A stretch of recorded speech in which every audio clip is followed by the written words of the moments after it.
시간 데살로니가전서 3장 14절에서 15절 말씀을 통해서 형제같이 건면하라는 제목으로 은혜를 나누도록 하겠습니다. 자, 14절 보시면 이렇게 이야기합니다. 누가 이 편지에 기록한 우리 말에 대해서 이야기합니다.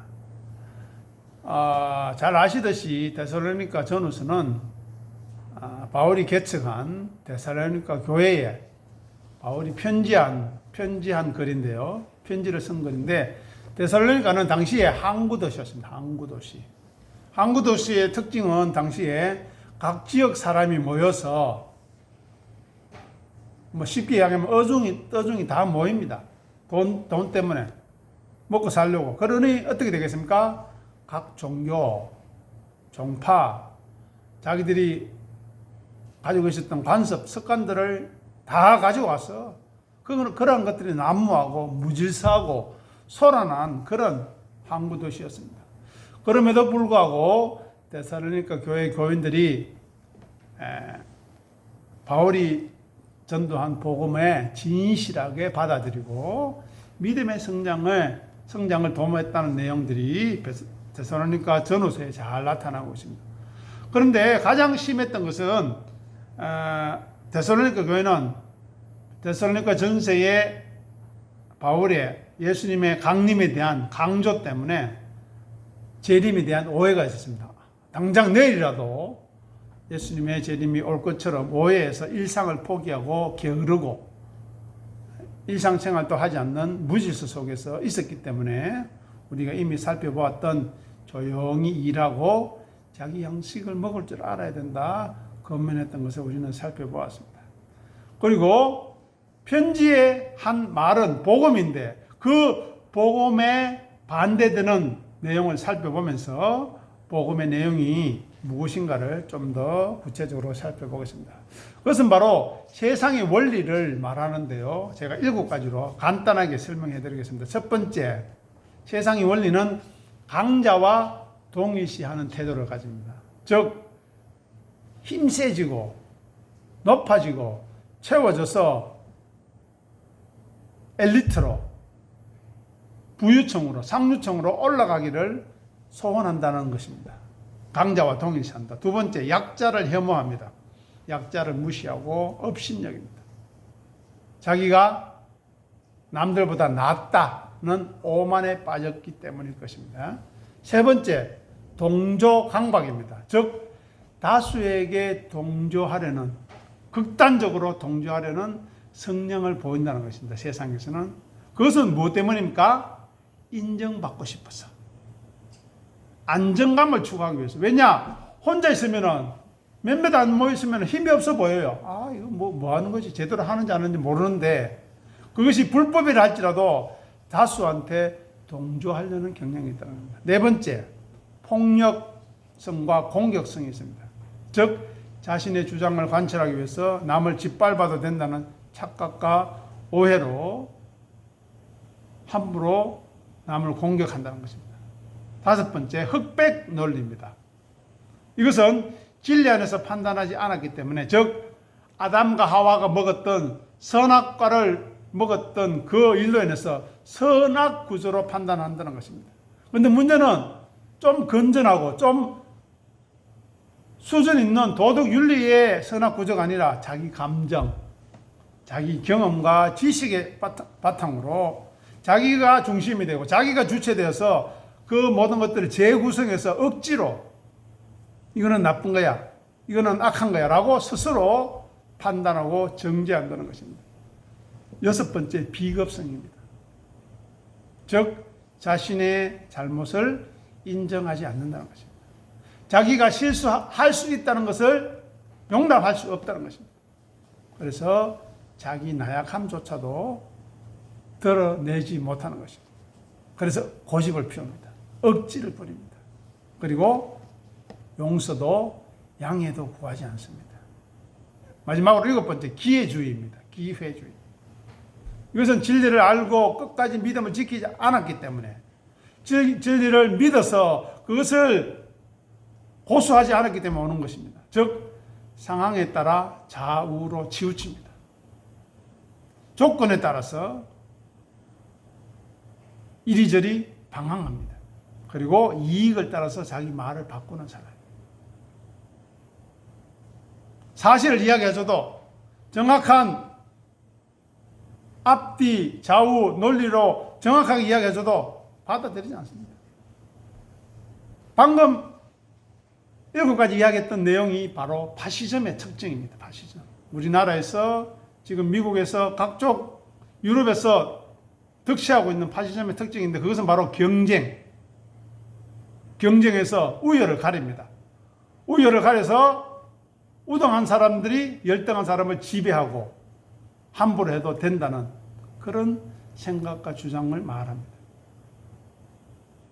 그래서 약육강식, 적자 생존, 강한 사람이 약한 사람을 짓밟아도 되고, 적자 생존, 우월한 인종이 살아남아서 함부로 할 수 있다고 하고, 그리고 자연 도태, 적응하지 못하고 실력 키우지 못하면 자연적으로 도태된다는 것을 이 다윈의 법칙을 사회에 무분별하게 적용하는 것이 바로 이들의 특징입니다. 이것이 세상 사람들의 특징입니다. 그러면 복음은 무엇이라고 이야기할까요? 첫 번째, 자, 7번째를 대비해서 제가 말씀드립니다. 첫 번째, 오직 하나님께만 순종하도록 요구합니다. 인간 중심주의가 아니고 하나님 중심주의입니다. 하나님만이 선이라는 것을 알고 믿는 것을 말하는 것입니다. 그죠? 하나님이 선하다 하면 선하고 하나님이 악하다 하면 악하다는 것입니다. 두 번째, 약한 것을 자랑합니다. 복음은.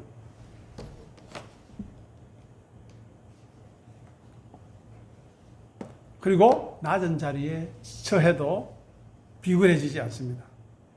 자기를 비웁니다.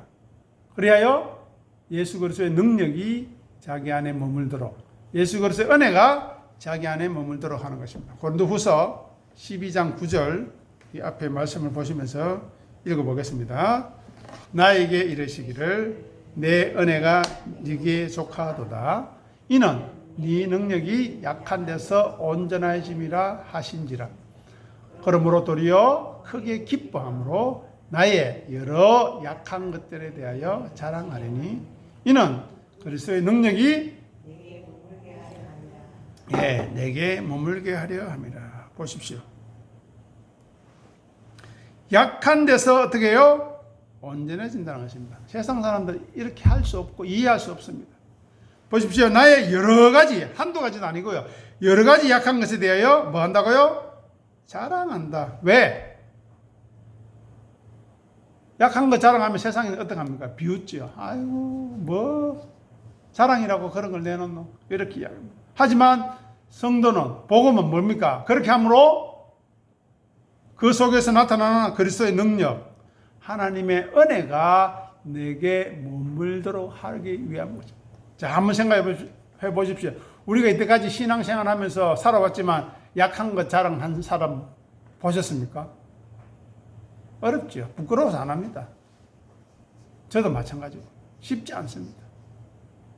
그러니 약한 것을 자랑하지 않고 약한 것을 인정하지 않으니 그리스도의 능력이 우리한테 머물 수 없습니다. 그죠? 이 역설을 이해할 줄 알아야 됩니다. 우리는 자기의 잘남, 그래도 번듯한 것, 그래도 남한테 뒤처지지 않는 것을 드러내려 한다는 거죠. 세 번째, 복음은 하나님과 하나 되는 것을 추구합니다. 타락한 인간들의 인정, 칭찬, 그러한 것들은 헛된 줄로, 험한 것으로, 거품인 것으로 알고 그것을 버리는 것입니다. 아, 그거 의미 없더라. 그거 해봤는데 허무해지더라는 것을 안다는 것입니다. 네 번째, 받는 것보다 주는 것이 복된 줄 아는 것입니다. 예수 그리스도의 피로 죄 사함을 받은 은혜의 가치가 크고 놀라운 것을 확인했기에 감사하고 찬송할 수 있고, 그렇기에 베풀어도 나누어도 가난해지지 않고 더욱더 넉넉해진다는 것입니다. 다섯 번째, 선악과를 따먹고 선악의 판단의 주체로서 사는 것이 아니라 오직 하나님이, 오직 인간의 판단 주체는 하나님이심을 알고 그 말씀에 순종하는 것입니다. 일곱 번째, 죄의 결과가 나타나고 죄의 정상이 드러나게 되면 숨거나 피하지 않습니다. 복음을 받는 사람은 도리어 거기에서 자기의 약함을 인정하고 하나님의 은혜를 구하고 하나님의 심판을 기다리는 사람, 그러한 겸허함이 있는 것이 바로 복음을 받은 사람입니다. 마지막으로 일곱 번째, 오직 진리만 붙들고 고난이 있어도 어려움이 있어도 환난을 당해도 믿음으로 인내하는 것입니다. 그리고 그 과정 속에서 연단을 받고 소망을 가짐으로 자기 십자가와 자기 부인의 길을 걸어갑니다.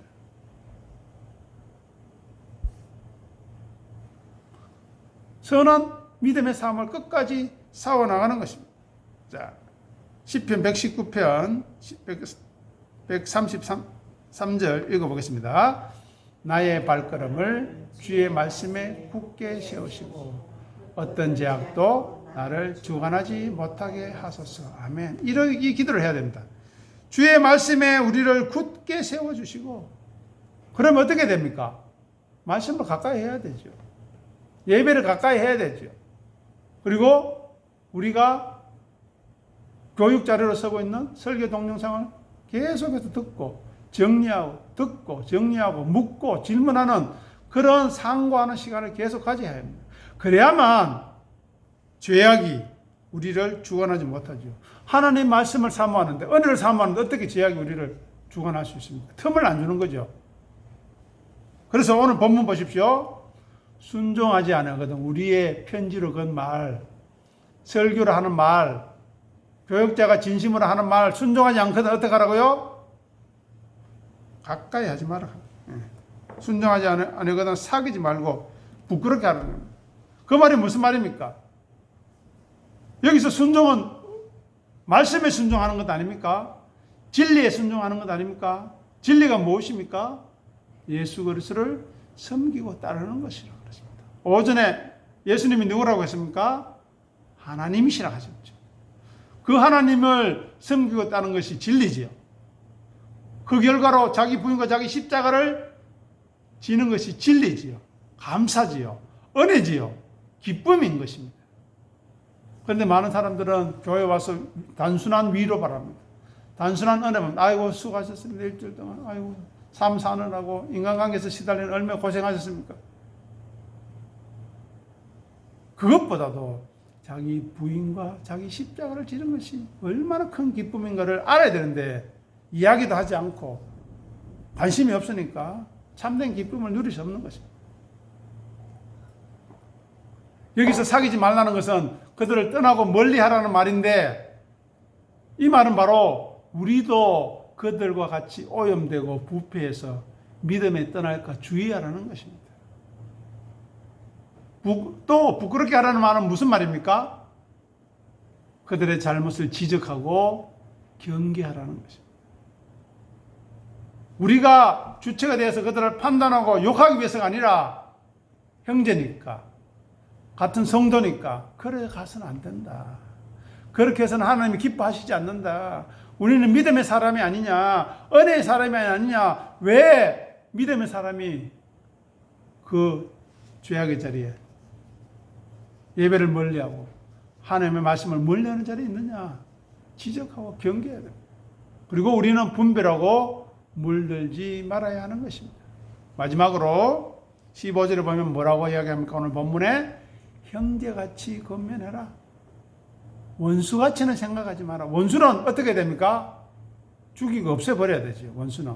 하나님도 때가 되면 그렇게 하실 것이지만 우리는 원수같이는 생각하지 마라. 형제같이 권면하라고 이야기합니다. 자, 잠언 13장 10절 읽어보겠습니다. 잠언 13장 10절 읽어보겠습니다.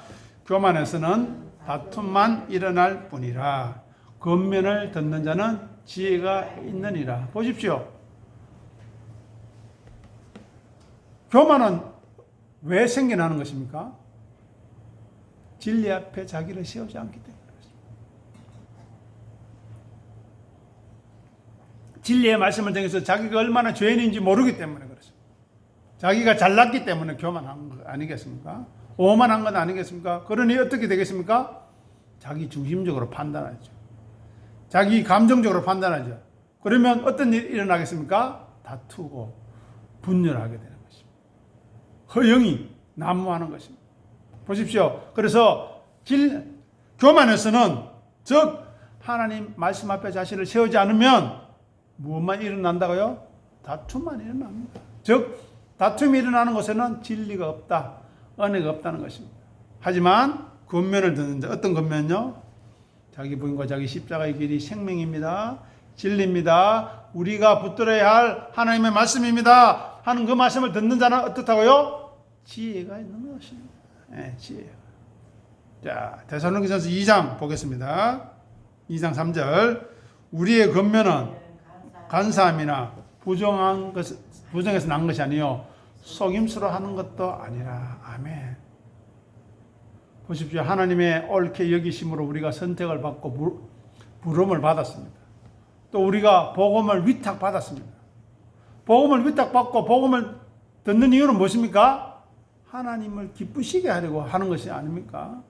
우리의 마음을 감찰하시는, 우리의 머리 끝부터 발끝까지 모두 다 아시는 하나님을 기쁘시게 하려는 것 아니겠습니까?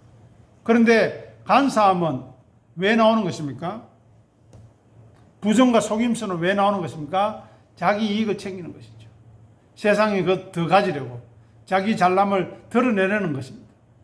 그래서 어떻게 해요? 남을 억압하고 굴복시키려고 하는 것입니다.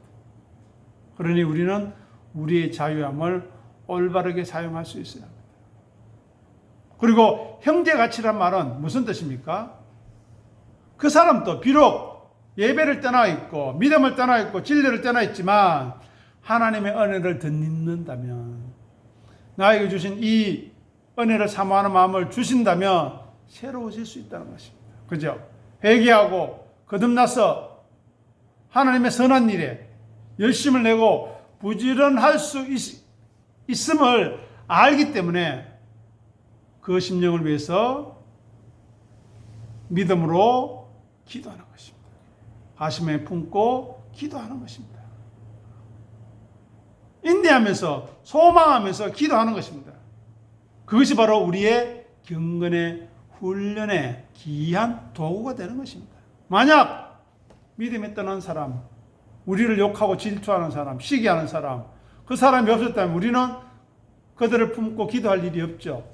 물론 그런 일이 없어도 우리가 더 믿음으로 전진하고 믿음으로 나아가겠지만, 그러한 과정 속에서 이런 일이 일어났기 때문에 이 사람들의 이름을 품고 심령을 품고 기도함으로써 우리는 더욱더 믿음의 사람으로 거듭날 수 있다는 것입니다. 자, 마지막으로 데살로니가 전서 2장 11절 말씀을 보도록 하겠습니다. 읽겠습니다. 너희도 아는 바와 같이 우리가 너희 각 사람에게 아버지가 자녀에게 하듯 권면하고 위로하고 경계하노니, 이는 너희를 부르사 자기 나라와 영광 이루게 하시는 하나님께 합당하게 행하게 하려 함이라. 아멘. 가장 중요한 것은 뭡니까? 하나님 앞에 올바르게 합당하게 행하려고 권면한다는 것입니다. 어떻게 해요? 아버지가 자녀에게 하듯이. 아버지가 자녀 잘못되라고 권면하는 사람 있습니까? 교육자가 성도들에게 잘못되라고 하는 사람이 있습니까? 있습니다. 자기 욕심 채우려고. 있지만 그것을 분별할 수는 있지 않습니까? 여러분이 듣고 그렇게 권면하는 말씀, 형제처럼 그렇게 위로하는 말씀, 그렇게 경계하는 말씀, 두려움으로 어떻게 해요? 아버지 앞에 제발 합당하게 서라고 건면하는 것입니다. 그런데 듣든지 안 듣든지 건면하는데 들으면은 그 사람이 복된 것이고 또 들으면은 그렇게 건면하여 돌이키게 했으니 우리도 하나님 앞에 은혜를 덧입을 것이고 그 일을 우리가 하는 것입니다. 여기 보십시오. 12절 우리를 부르사 자기 나라와 영광에 이르게 하시는 하나님.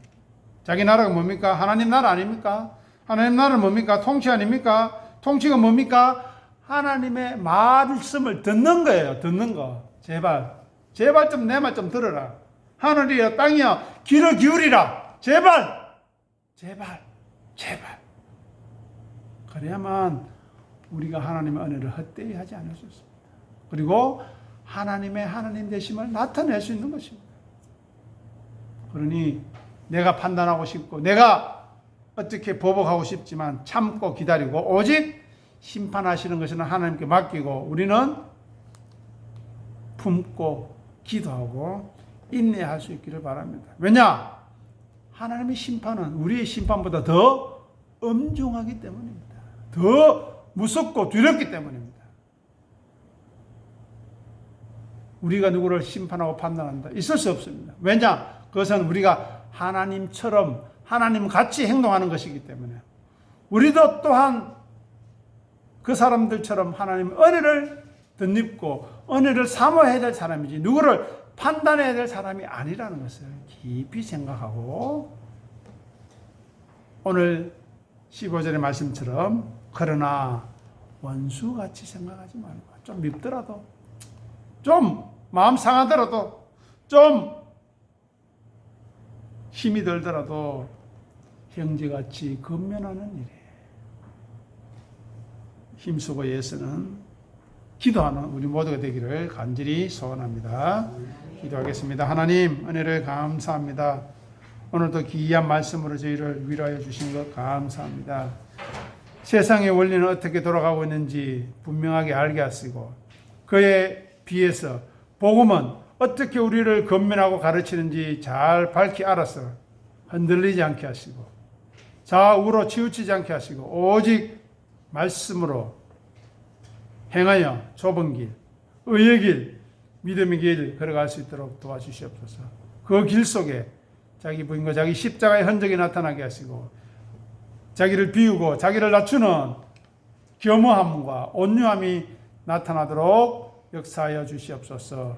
감사하며 우리 주님 예수 이름으로 간절히 기도드립니다. 아멘.